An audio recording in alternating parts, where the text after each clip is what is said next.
தேமுதிக பொதுச் செயலாளராக பிரேமலதா விஜயகாந்த் தேர்வாகி இருக்கிறார். அது தொடர்பான அறிவிப்புகள்லாம் வந்துச்சு. அந்த மேடையில நீண்ட நாள் கழித்து தேமுதிக நிறுவன தலைவர் விஜயகாந்த் அந்த மேடையில தோன்றியது மிகப்பெரிய ஒரு பேசுபொருளாகவும் மாறியது. ஏன் விஜயகாந்தை இவ்வளவு கஷ்டப்படுத்துறீங்க, அவரால் சேர்ல உட்கார கூட முடியல அப்படின்னு நிறைய விமர்சனங்கள் சமூக வலைதளங்கள்ல எழுந்ததை பார்த்தோம். இதுக்கப்புறம் கொஞ்சம் ஒரு மாதிரியான ஆக்டிவ் பாலிடிக்ஸ்குள்ள பிரேமலதா வந்திருக்காங்க அப்படின்னு பார்க்க முடிகிறது. அந்த நாளுக்கு பிறகாக அவர்களினுடைய அந்த அரசியல் நடவடிக்கைகள் அப்படிங்கிறது அடுத்தடுத்து ரொம்ப ஆக்கப்பூர்வமாக இருந்து கொண்டிருக்கிறது. செய்தியாளர்களை நிறைய சந்திக்கிறாங்க, நிறைய பொது இடங்களுக்கு போறாங்க அப்படிங்கிற மாதிரியான செயல்பாடுகள் தொடங்கி இருக்கிறது. இனிமேல் கட்சியை வழிநடத்துவது, எதிர்வரக்கூடிய நாடாளுமன்ற தேர்தலில் யாருடன் கூட்டணி என்பது தொடர்பான வியூகங்களை வகுப்பது அப்படிங்கிற பேச்சுக்களை எல்லாம் தற்போது பிரேமலதா ஆரம்பித்திருக்கிறார். தேமுதிகவை பொறுத்த வரைக்கும் ஆரம்பித்தது முதலாகவே தமிழ்நாட்டை பொறுத்த வரைக்கும் திமுகவையும் அதிமுகவையும்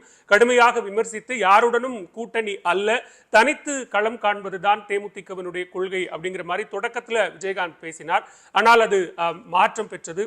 அதிமுகவுடன் கூட்டணி தேர்தலை சந்தித்தார்கள். எதிர்க்கட்சி தலைவராக விஜயகாந்த் தேர்வானார். அப்ப தேமுதிகவுக்கும் குறிப்பாக விஜயகாந்துக்கும் அதிமுகவினுடைய பொதுச் செயலாளராக அப்போதைய முதலமைச்சராக இருந்த ஜெயலலிதாவுக்கும் இடையே ஏற்பட்ட மோதல், மிக காரசாரமான வாக்குவாதங்கள் சட்டப்பேரவையில் நடைபெற்றது அப்படிங்கிறத நிச்சயமாக யாராலையும் மறுக்கவும் மறக்கவும் முடியாது. அப்படியான ஒரு சூழல்ல இன்றைக்கு தமிழ்நாட்டை பொறுத்த வரைக்கும் அரசியல் கட்சிகளினுடைய பிரதானமான இடங்கள்ல தலைமை பொறுப்புகள்ல பெண் தலைவர்கள் இல்லாத ஒரு சூழல். அதாவது அதிமுக பொதுச் செயலாளராக நீண்ட காலம் ஜெயலலிதா இருந்தாங்க.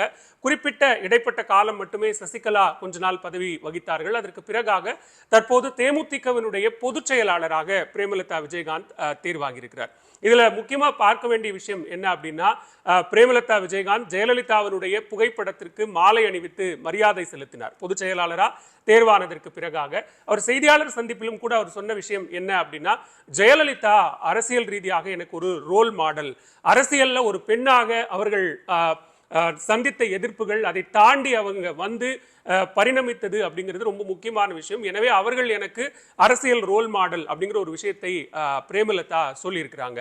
அதே நேரத்தில் அவங்க சொன்ன இன்னொரு விஷயத்தையும் நம்ம கவனிச்சு பார்க்கணும். அது என்ன அப்படின்னா, எதிர்க்கட்சி தலைவராக விஜயகாந்த் இருந்தபோது அந்த சட்டமன்றத்தில் நடைபெற்ற அந்த நிகழ்வுகள், அதற்கு பிறகாக படிப்படியாக தேமுதிகவின் சார்பில் நின்று போட்டியிட்டு சட்டமன்றத்திற்கு சென்ற சட்டமன்ற உறுப்பினர்கள்லாம் துரோகம் செய்துவிட்டு ஏமாற்றிவிட்டு அவர்கள் கட்சியை விட்டு விலகி போய்விட்டார்கள். அதுல பெரும்பான்மையானவர்கள் போனது அதிமுகவுக்கு தான். அதையும் கூட பிரேமலதா விஜயகாந்த் இப்போ நினைவு கூறுகிறார்கள். அதற்கு பிறகாகத்தான் படிப்படியா தேமுதிகவுக்கு ஒரு பின்னடைவு ஏற்பட்டது. ஏன் விஜயகாந்தினுடைய உடல் நலத்தில் பின்னடைவு ஏற்பட்டதற்கு கூட அதுதான் காரணம் அப்படின்லாம் பிரேமலதா சொல்றாங்க. இதுல நம்ம முரணாக பார்க்க வேண்டியது என்னவாக இருக்கு அப்படின்னா, அதிமுகவினுடைய அந்த பின்னடைவுக்கு அல்லது விஜயகாந்தினுடைய உடல் நலத்தினுடைய பின்னடைவுக்கு காரணமாக அவர்கள் சொல்வதே இங்கிருந்து எம்எல்ஏக்கள்லாம் அதிமுகவுக்கு போனது, அல்லது அப்போதைக்கு எதிர்க்கட்சி தலைவராக விஜயகாந்த் கடுமையான வாக்குவாதங்களை அப்போதைய முதலமைச்சர் ஜெயலலிதாவுடன் மேற்கொண்டார். சட்டமன்றத்தில் ஜெயலலிதா சொன்னது மிக முக்கியமான ஒரு விஷயம், உங்களோடு கூட்டணி வைத்ததற்காக நான் உண்மையிலேயே வேதனைப்படுகிறேன், வெட்கப்படுகிறேன் அப்படின்னு சட்டமன்றத்திலேயே விஜயகாந்தை பார்த்து சொன்னாங்க.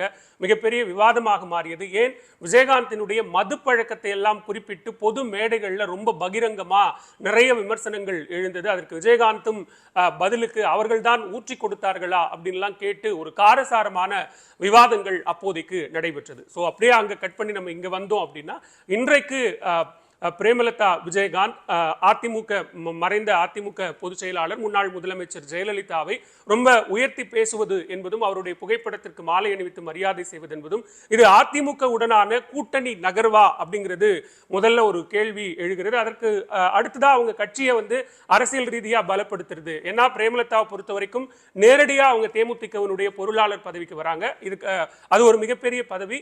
இப்போ அதற்கு அடுத்தது உடனடியாக நேரடியா பொதுச் செயலாளர் பதவி. இப்போ மறுபடியும் பொருளாளர் பொறுப்புக்கு அவருடைய மகன் விஜய பிரபாகரனை கொண்டு வரலாம் அப்படிங்கிற மாதிரியான ஒரு பேச்சுக்கெல்லாம் எழுந்து கொண்டிருக்கிறது. இப்படியான சூழல்ல அடுத்து கூட்டணி தான் ரொம்ப பிரதானமான விஷயம். அந்த அடிப்படையில் ஜெயலலிதாவை உயர்த்தி பேசுவதன் மூலமாக தேமுதிக அதிமுகவுடன் கூட்டணி அமைக்க போகிறதா அப்படிங்கிற ஒரு எதிர்பார்ப்பும் கூட இந்த சூழலில் எழுந்திருக்கிறது. ஆனா கூட்டணி யாருடன் என்பதை விஜயகாந்த் தான் முடிவு செய்வார் அப்படின்னு பிரேமலதா சொல்லி இருக்கிறாங்க. இப்படியான ஒரு முரண்கள் இருக்கக்கூடிய சூழல்ல பிரேமலதா ஜெயலலிதாவை முன்னிறுத்துவது என்பது ஒரு பெண் தலைவர்களுக்குள்ளாக இருக்கக்கூடிய ரோல் மாடல் அப்படிங்கிற அடிப்படையில் மட்டும்தான் பார்க்கணுமா அல்லது அதை தேர்தல் கணக்காகவும் பார்க்க வேண்டுமா என்கிற கேள்வி எழுந்திருக்கிறது. வீடியோ மட்டும் இல்லைங்க, செய்திகளை படிச்சு தெரிஞ்சுக்கணும்னாலோ அடுத்தடுத்து வர வேண்டிய அப்டேட்டான பல வீடியோக்களை பார்க்கணும்னாலோ தவறாம news18tamil.com என்ற இணையதளத்தை ஃபாலோ பண்ணுங்க.